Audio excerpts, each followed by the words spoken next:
In the spring of 2016, the peaceful community of Fort Worth, Texas, was shattered by a crime so vicious, so cold-blooded, it left even the most seasoned investigators stunned. The victim was Elizabeth Paula Arellano, a devoted mother of 4 and a dedicated paramedic whose life was taken in a manner that defied understanding. What truly horrified the public and authorities alike was not just the brutality of her murder, but the shocking identity of the person responsible.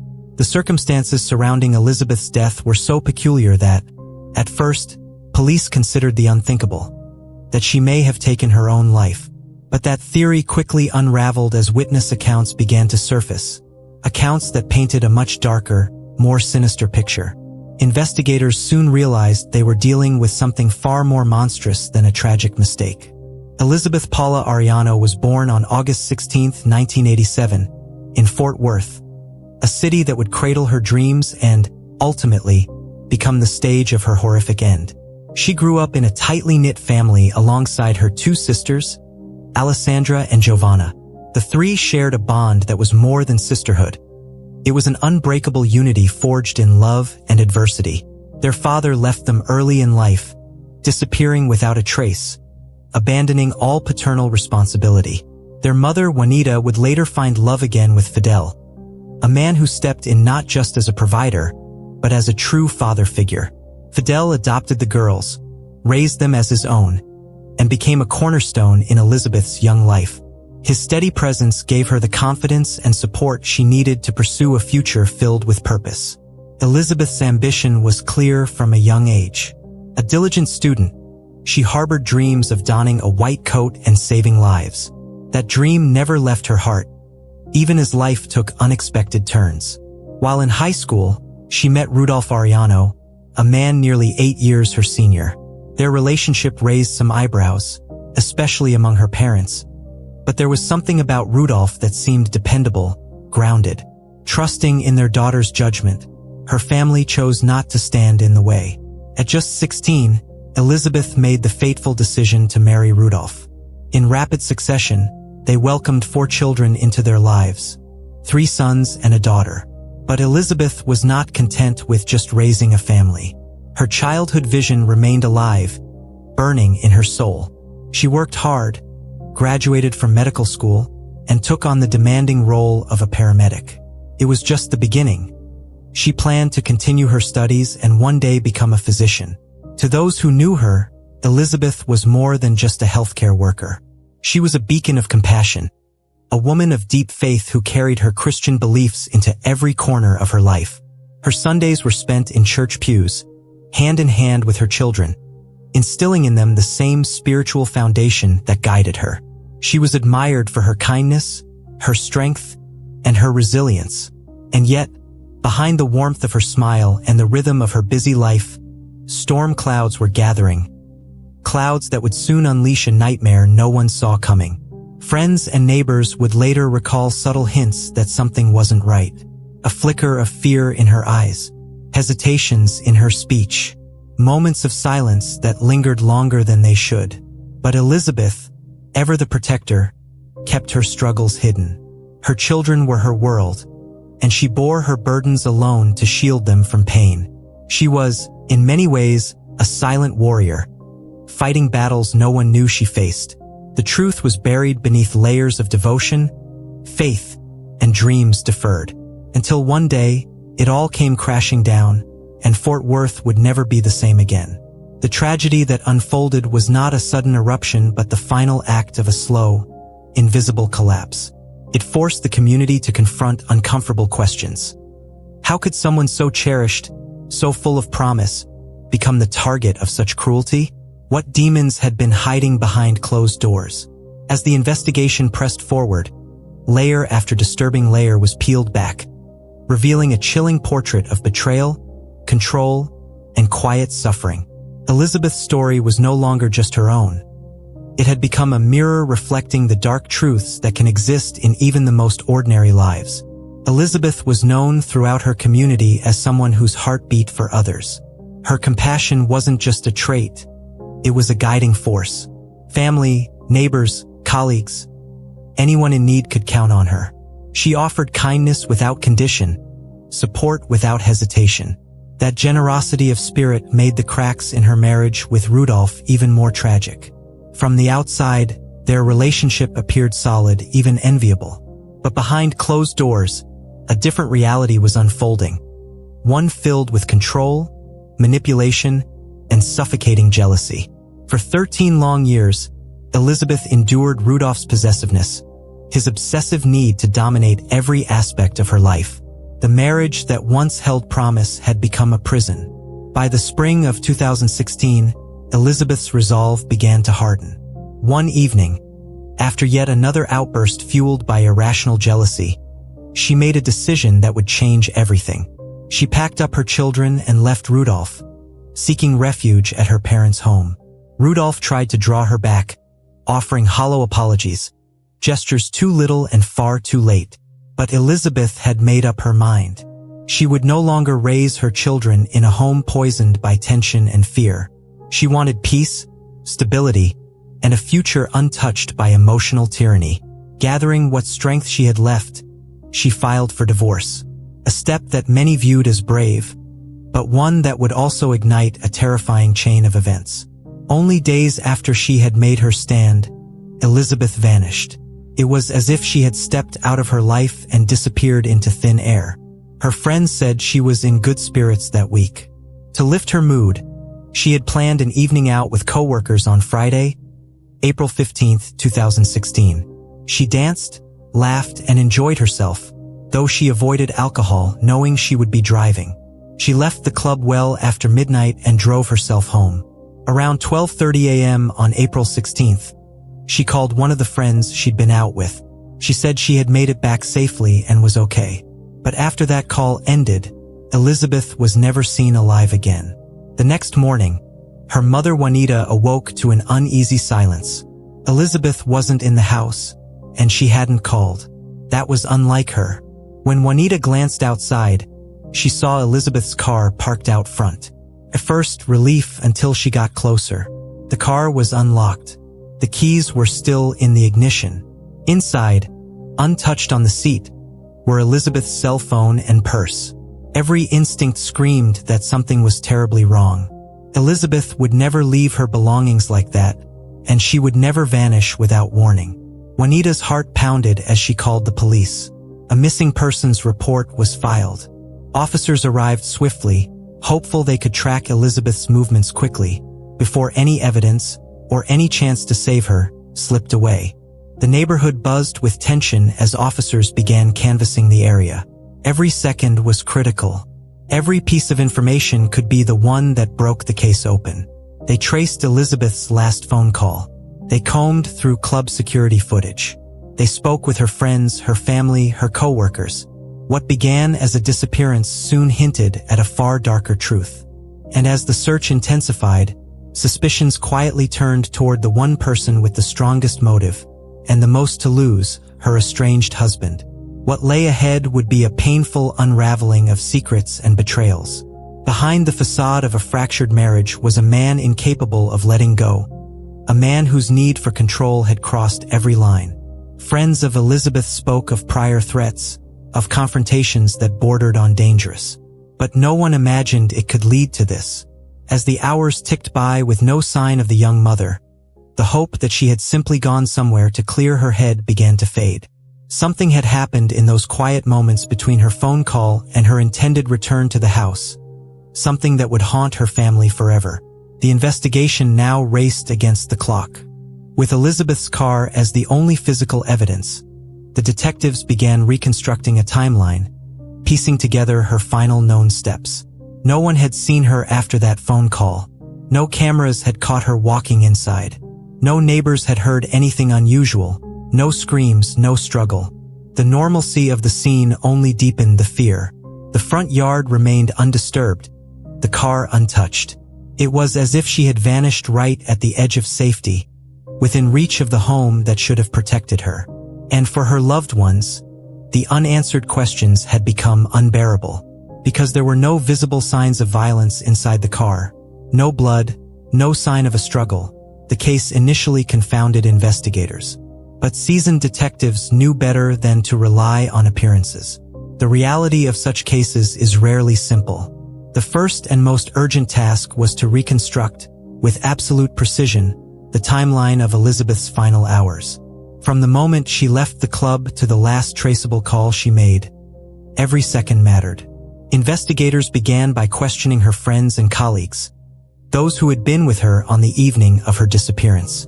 They confirmed the time she left the club, and importantly, they recalled that Elizabeth had called one of them to confirm she had arrived home safely. That phone call would prove to be the last time anyone heard her voice. When police combed through Elizabeth's phone, they discovered something unsettling. Multiple missed calls and unread messages from her estranged husband, Rudolph Ariano. He had tried repeatedly to reach her that night. She never responded. With this new information, police quickly moved to speak with Rudolph. When questioned, he claimed that he had spoken to Elizabeth earlier that evening. According to him, she had agreed to drop the children off at his place for the weekend. But she stopped responding, and he assumed she had simply changed her mind. His version of events lacked clarity, and the timing was suspicious. Rudolph's alibi also raised red flags. He said he had been out drinking with a friend at a local bar, returning home alone around midnight. The friend confirmed Rudolph had indeed been there, along with a few other patrons. But after Rudolph left, no one could verify his whereabouts. Since he lived alone, there was no witness to confirm that he went straight home or stayed there. The alibi was paper-thin, and police weren't buying it. Compounding their concern was Rudolph's demeanor. He showed little sign of distress. He was calm, detached, almost indifferent. Despite the fact that Elizabeth was the mother of his children, his reaction was disturbingly flat. Investigators noted it. They didn't remove him from their list of suspects, and for good reason. As the investigation moved into the early hours of April 16th, an unexpected call came into emergency dispatch. A fisherman reported something that chilled authorities to the bone. The man said he had been sitting on a bridge along an interstate highway, fishing quietly in the dark, when around 4:30 a.m., he saw something deeply disturbing. A car pulled onto the bridge and came to a stop. From the shadows, the driver emerged, struggling with something large, something shaped like a human body. Then, with clear effort, the driver hoisted the mass over the railing and let it fall into the river below. It sank quickly. The fisherman was certain the object was weighted down, tied to something heavy. Due to the distance and darkness, he couldn't make out the car's make or model, nor could he describe the person behind the wheel. But what he had witnessed was unmistakable: a disposal. The tip from the fisherman ignited a sense of urgency within the investigation. The location, time, and suspicious behavior all matched too closely with the time frame of Elizabeth's disappearance to be coincidental. Officers rushed to the bridge, combing the area for any physical evidence. Divers were dispatched to the water below, scouring the river's depths in search of what might confirm the worst fears. As the hours passed and daylight broke, the community held its breath, terrified of what might be found. The river that had flowed quietly for years now held a secret, one born of cruelty and desperation. In the following days, suspicion continued to mount around Rudolph. Friends of Elizabeth began sharing past incidents, occasions when she'd confided about Rudolph's aggression, his controlling nature, his inability to accept her independence. Some recalled disturbing moments when he had shown up uninvited or sent angry messages during her shifts. Elizabeth had begun pulling away, not just physically, but emotionally. The divorce for her was a path to freedom, but for Rudolph it may have been a trigger, one that pushed him to the brink. What investigators needed now was proof, something that could tie him to the bridge, to that night, to Elizabeth's fate. As the diver teams continued their search beneath the dark surface of the river, the emotional weight of the case began to settle over the town like a thick fog. Elizabeth's parents clung to hope, praying for a miracle, praying that somehow she was still alive. But deep down, they sensed the truth. The unanswered calls, the abandoned car, the missing belongings, the witness on the bridge. All the signs pointed in one direction. The nightmare that had engulfed their lives was no longer a question of if, but when. When would the river give up its secret? When would justice come? When would the man they believed responsible finally be held to account?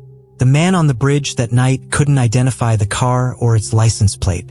The wind was howling through the steel girders, making it nearly impossible to hear anything clearly. Still, what he saw was seared into his memory. A shape unmistakably human being cast into the darkness below.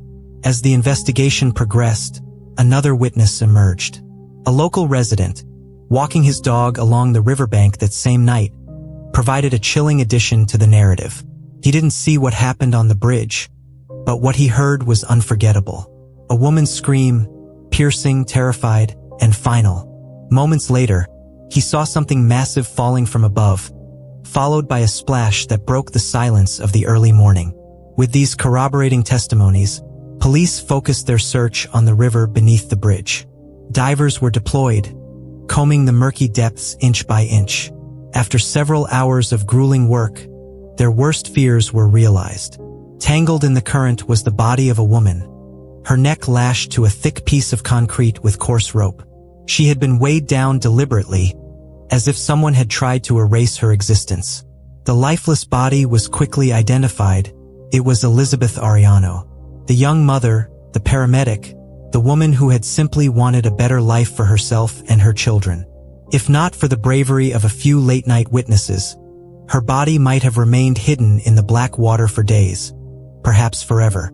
At first, investigators were forced to consider all possibilities, including the theory that Elizabeth may have taken her own life, overwhelmed by the chaos of her collapsing marriage. But that idea fell apart under scrutiny. The fisherman had seen someone push a body into the river. The dog walker had heard her scream as she fell. Forensic analysis confirmed what witnesses already knew in their hearts. Elizabeth was still alive when the concrete was tied around her neck. She was alive when she was pushed from that bridge. Her final moments were filled with unspeakable fear and suffering. There were no signs of robbery. Her purse, phone, and wallet had all been left untouched. Whoever did this wasn't after money. They wanted her silenced, erased. The brutality of the crime forced investigators to consider a calculated act of vengeance, not a random encounter. Could someone have followed Elizabeth home from the club? Had she been targeted by a stranger? Or had someone been waiting in the shadows near her parents' home, stalking her every move? Theories were plentiful, but one name continued to circle back in every conversation: Rudolph Arellano. Despite his claim that he'd been home asleep, investigators remained unconvinced. He had no one to confirm his alibi, no surveillance to back his story. More troubling still was his emotional detachment during the early stages of the investigation. He had shown little urgency, no desperation to find the mother of his children. At Elizabeth's funeral, however, Rudolph played a different role. He sobbed uncontrollably at her casket, proclaiming that he wished he had died in her place. To some, it looked sincere, especially to his sister, who claimed she believed every word. In the days that followed, Rudolph tried to reframe his image. He stepped forward to assist in establishing a charitable foundation in Elizabeth's name, meant to raise funds for their children. To outsiders, it seemed noble, even redemptive, but to investigators, it felt like performance. His actions did not match the man they had questioned, the man who had once spoken about his estranged wife without a trace of sorrow. As the authorities dug deeper, they discovered troubling inconsistencies in Rudolph's account. Witnesses recalled arguments in the weeks leading up to the murder, loud, bitter exchanges that suggested Rudolph was unraveling. His control over Elizabeth was slipping, and with it, his identity. Friends confided that he had become obsessive, paranoid, convinced that Elizabeth was seeing someone new. He couldn't bear the thought of her building a life without him.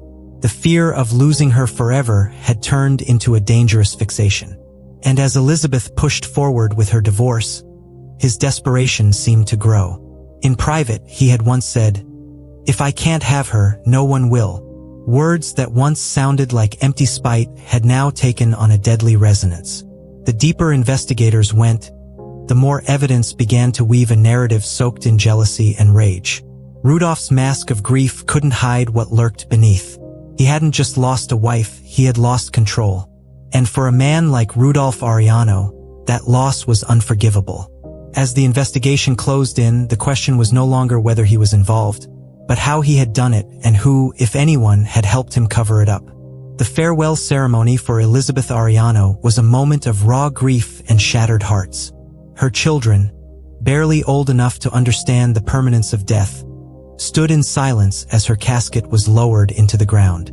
Her parents wept uncontrollably, surrounded by mourners who could hardly believe that such a radiant soul had been stolen in the dead of night.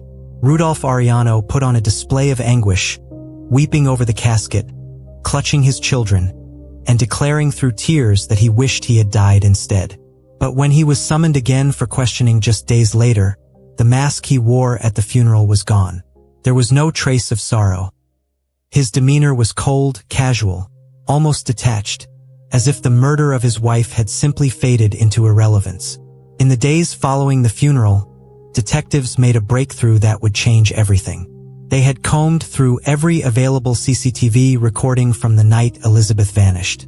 One camera, positioned several blocks from her parents' home, captured a vehicle matching the exact make and color of Rudolph's car.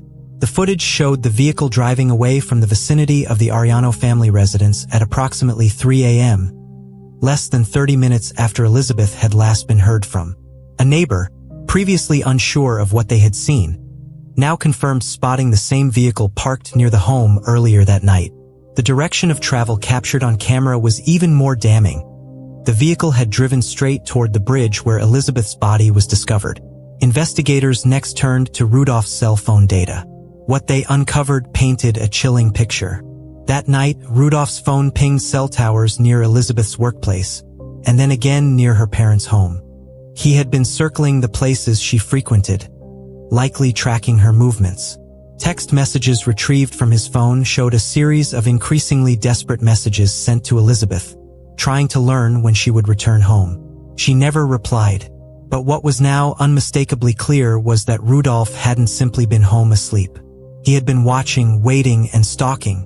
The moment police gathered this evidence, they moved swiftly. Rudolph Arellano was arrested and brought in as the prime suspect in the murder of his ex-wife. But perhaps the most heartbreaking moment came when the couple's eldest son stepped forward with information that would seal his father's fate. When shown the thick rope used to tie the concrete weight to Elizabeth's neck, the boy immediately recognized it. It had once belonged to his father and had been kept in the backyard of Rudolph's home. He remembered playing with it when the family still lived together. He also recognized the chunk of concrete, stating it had been lying in the yard for weeks after the fence was rebuilt. That same concrete, later analyzed, was found to have microscopic particles identical to the debris collected from Rudolph's car trunk. The horrifying truth was finally within reach. Rudolph had waited for Elizabeth to return home that night. As she arrived and stepped out of her car, he intercepted her, likely using a ruse or brute force to get her into his vehicle. The rope and concrete had already been prepared, placed in the trunk of his car like tools for an execution. Once she was restrained, he drove to the interstate bridge, his rage burning cold. There, beneath the cover of darkness, he carried out a calculated murder that ended the life of the woman he once vowed to cherish. Rudolph was taken into custody 10 days after Elizabeth's body had been pulled from the water. Yet even as the evidence mounted, he refused to confess. He insisted he was innocent, that he had been asleep the entire night, and that someone else must have committed the crime. But the proof spoke louder than his denial.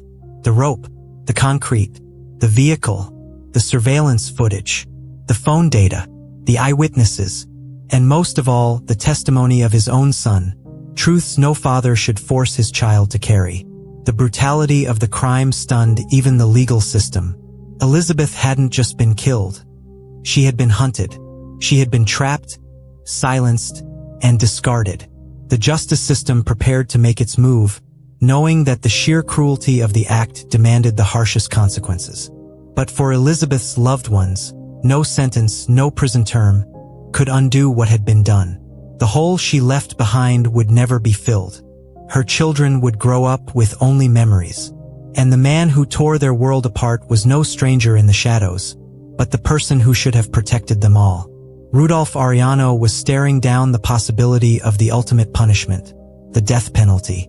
The evidence was overwhelming, the motive clear, the brutality undeniable. But as the noose of justice tightened around him, his resolve began to crack. On the advice of his legal counsel, he made a calculated decision: to confess, to cooperate, and to beg the system for mercy in exchange for sparing his life. What followed was a confession that chilled the courtroom to its core. In January 2019, Rudolph stood before a judge and admitted to the abduction and calculated murder of Elizabeth Paula Arellano, the mother of his 4 children. As his words echoed through the courtroom, Elizabeth's mother, Juanita, collapsed from the emotional devastation. Her body gave out under the weight of the horror, her soul fractured by the cruel details of how her daughter had been taken. Elizabeth's sisters, Alessandra and Giovanna, sat frozen in place, their eyes locked on the man they once called family. When the confession ended, they stood and addressed him with voices trembling not in fear, but in fury. They called him a monster, a predator cloaked in the mask of a husband and father. But Rudolph remained unmoved. Even in confession, he was cold, clinical. He offered no apology, no explanation, no remorse. His tone was flat, his heart seemingly hollow. The courtroom, filled with those who had loved Elizabeth, waited in vain for even a shred of humanity. The court, weighing his admission and the sheer savagery of his actions, sentenced Rudolph Arellano to life in prison without the possibility of parole. The judgment brought closure, but not peace. For Elizabeth's family, the punishment felt insufficient. No prison walls could balance the scales for the terror their daughter endured, for the children she left behind, or for the life so violently cut short. And yet, in the face of unimaginable grief, her family made a choice that left many stunned. They forgave him. They looked into the eyes of the man who had taken everything from them and chose not to let hatred rot their hearts. It was an act of grace born not of weakness, but of a desire to honor Elizabeth's spirit with dignity. Now, the responsibility of raising Elizabeth's children rests on the shoulders of her grieving parents and sisters. These children, once cradled in the arms of a loving mother, are now held by a family determined to give them the future Elizabeth had dreamed of. They carry the weight of a past too cruel to comprehend, but in the warmth of their extended family, they are learning that love can endure even the darkest storms. The tragedy of Elizabeth Arellano will never be forgotten. Her story is a chilling reminder of how control and jealousy can fester into monstrous violence. But it is also a testament to the strength of those left behind, to the resilience of love, and to the quiet, unwavering courage it takes to forgive what should be unforgivable. For those who knew Elizabeth, the pain remains raw. But her legacy lives on, not only through her children, but through the fierce determination of her family to protect them, to shield them from darkness, and to build a future their mother would be proud of. And in the silence left behind by her absence, her memory continues to speak of compassion, of courage, and of the tragic price paid when love is twisted by obsession.